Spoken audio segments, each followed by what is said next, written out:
and welcome to my presentation on interpersonal communication.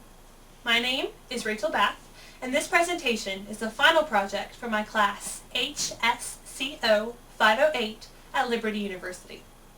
Although I'll be talking mostly about myself and my own communication strengths and weaknesses, I hope that you can really learn something from this brief time we will spend focusing on interpersonal communication. One of the greatest aspects of good interpersonal communication is enlarging the conversation. But what is enlarging the conversation exactly? Well, probably the best way to describe it is as a phenomena that occurs when the talker and the listener are both adding new information to the conversation and working to improve the quality of the conversation. In order to do this, the individuals must be able to be honest and open with each other, as well as be able to effectively communicate their thoughts and feelings. But why is this important, you might ask? Well, when communication between two people is enlarged, it allows both the talker and the listener to be both seen and heard well. As we enlarge the conversation, the relationship between the talker and the listener is strengthened and deepened. So now that we understand the importance and the process of enlarging the conversation, the next step is to ask the question, what can I do, or how can I enlarge my own conversation? However, before I can assess this, I must understand where I stand presently in my communication skills. One's background often has an effect on their communication, so I'll begin my search there. I'm 23 years old. I am the oldest of four, and therefore possess all of the stereotypical personality qualities that are associated with it.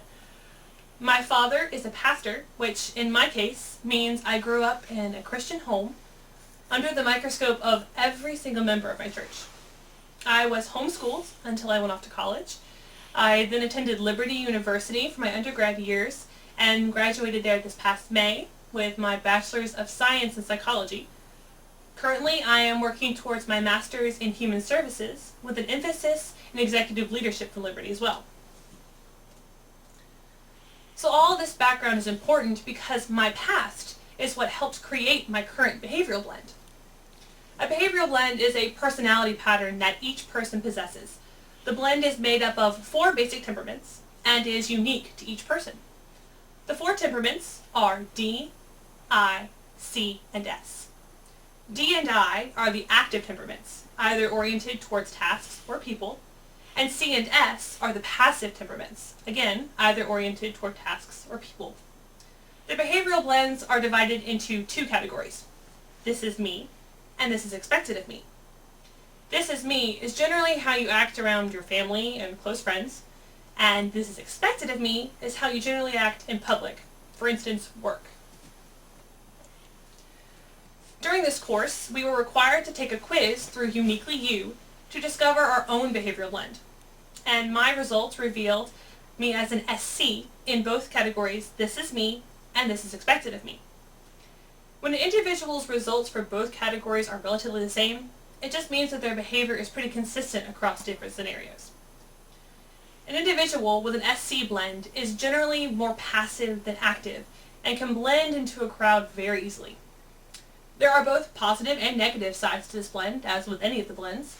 On one side, the SC type is very loyal, gentle, humble. They try to avoid conflicts and are often very logical. But on the other end of the spectrum, they can be too passive, very reserved, and avoid conflicts. Yes, that is both a positive and a negative. Sometimes effectively communicating requires you to confront someone, and an SC would be more apt to just let it go unspoken than approach the subject. We also took an interpersonal communication skills test in which I scored a 92 out of 100. This suggests that I am empathetic, able to see things from other people's perspectives, very understanding of people's emotions, and able to read verbal and nonverbal cues well, and then adjust accordingly to make them feel more comfortable. So what do these tendencies look like on me personally? As you can see on my slide, I have some of the tendencies my Uniquely You report pointed out about me, but I wanted to take some time to address how these attributes and my behavioral blend looks like in my communication. Being open and empathetic like I am, people often come to speak with me. I love to be available for people to either vent to or just sharing. But on the other end of the spectrum, because I am very passive, I will often avoid any disagreements in the conversation. I am more likely to avoid eye contact and say nothing than voice my opinion. As a result of my compassionate and tender nature, I am a problem solver, which also can create a couple of hindrances in my communication. With all this information about myself in mind, I have chosen 3 overarching goals that will help me on my journey to effective communication. Learn to listen, fight the need to fix, and to learn to self-disclose my opinions. As with any journey, there are some barriers that I'm going to have to overcome, but having an action plan for how to approach these barriers will help me in my journey. So my first barrier is my belief system. Burley Allen pointed out that our beliefs affect our thought processes, which in turn affect our behaviors, and in turn affect our feelings.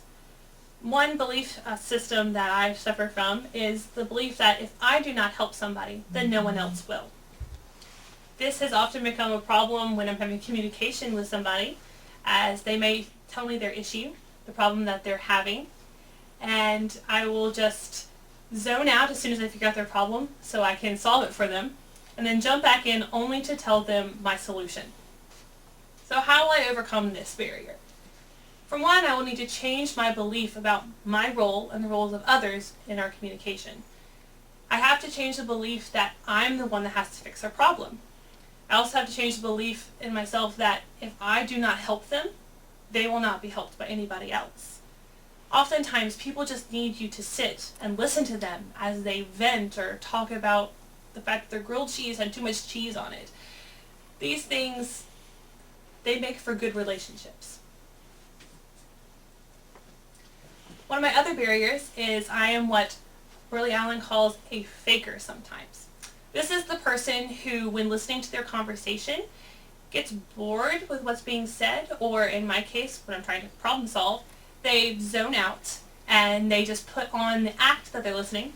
They'll smile, nod, use the appropriate and then you just think that they're really involved in the conversation. So how will I overcome this barrier? For one, I will train myself to use the listening techniques I've learned in this course to really engage in the conversation at hand. Another way I want to overcome is by changing my belief about the conversation.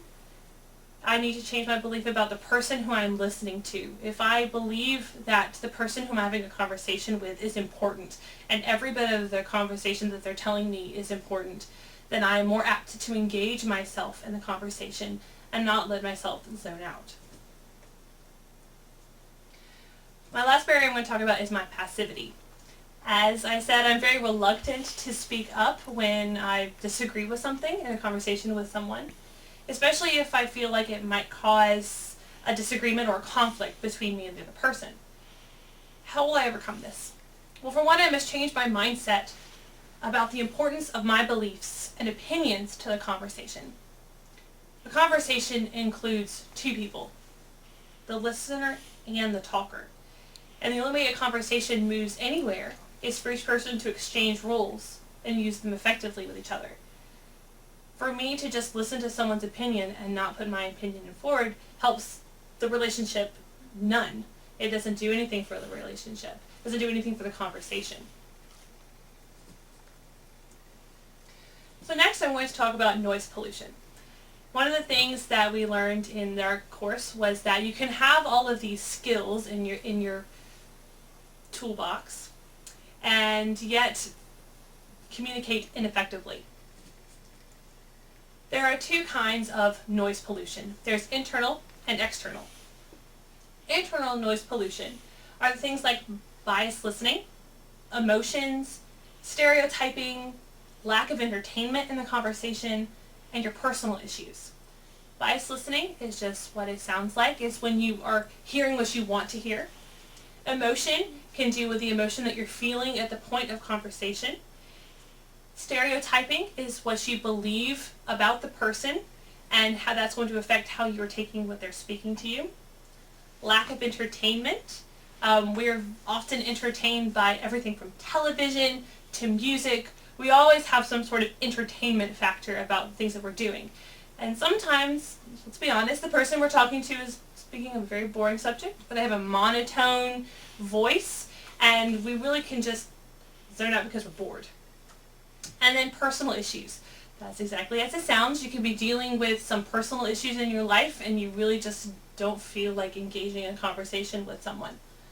So how are some ways to prevent internal noise pollution? To be simple, self-awareness. Be aware of yourself and the way that you're feeling. Be aware of the fact that sometimes you're going to hear what you want to hear and not what's really being said. Be aware that stereotyping is a real issue that people deal with, and that lack of entertainment is something that every single person deals with because that's something we're bombarded with every day. There's also external noise pollution. This can be nearby conversations, the temperature of the room, interruptions, small fidgets by either yourself or the person you're talking to, and then media. So here are some solutions. We've all been in a coffee shop speaking with somebody, and we really can't concentrate because it's crowded, people are talking over there, the coffee machine's going off over there, and so we really can't engage and focus on the other individual. So some solutions are just to find a quieter place to have a conversation. Get out of the crowded coffee house, go walk down to the park, or anything like that to get yourself out of those situations where you're physically uncomfortable. Clarification techniques. When someone is speaking to you and you feel like there's so much going on that you can't understand them, clarify. So what I'm hearing you say is this. Is that what you're saying? That will help the person who's talking feel like they're really being listened to. It'll also help you effectively listen. With the media, one of the things I found with my research that was very interesting is that these non-face-to-face conversations that we have over text or phone call often have a lot of external noise pollution, which makes sense if you think about it. When you're talking on the phone with somebody, many people have the bad habit of talking with somebody while they're doing something else. You don't see their face, can't make eye contact with them, so there's no focus on the individual. And if you're texting somebody, oftentimes you will be texting and there will be a notification from Facebook. Always something coming at you that's trying to distract you. So the solution to this problem is just to not have any type of serious conversation that's not face-to-face. So let's just do a quick summary. There's a lot of information that I talked about, but it comes down to this. Where I am. I am at a point where I can really improve some of my communication skills, mostly focusing on engaging in a conversation with somebody from beginning to end, and really focusing on listening to them and not trying to solve their problems. Where I want to be a person that people can come to and feel like they're really listened to, and then effectively communicate back to them, guide them to Christ if they really need some help, show them some good ways that they can help themselves, because at the end of the day, it's not my job to fix their problem. How am I going to get there? I'm going to be doing a lot of research, a lot of time spending really focusing on myself. I need to have a good self-awareness about the problems that I have, the issues I have with communication. And these are just some references, where I got my information. These are some really great resources to look at your own communication, see how you communicate with people. Thank you guys so much for watching.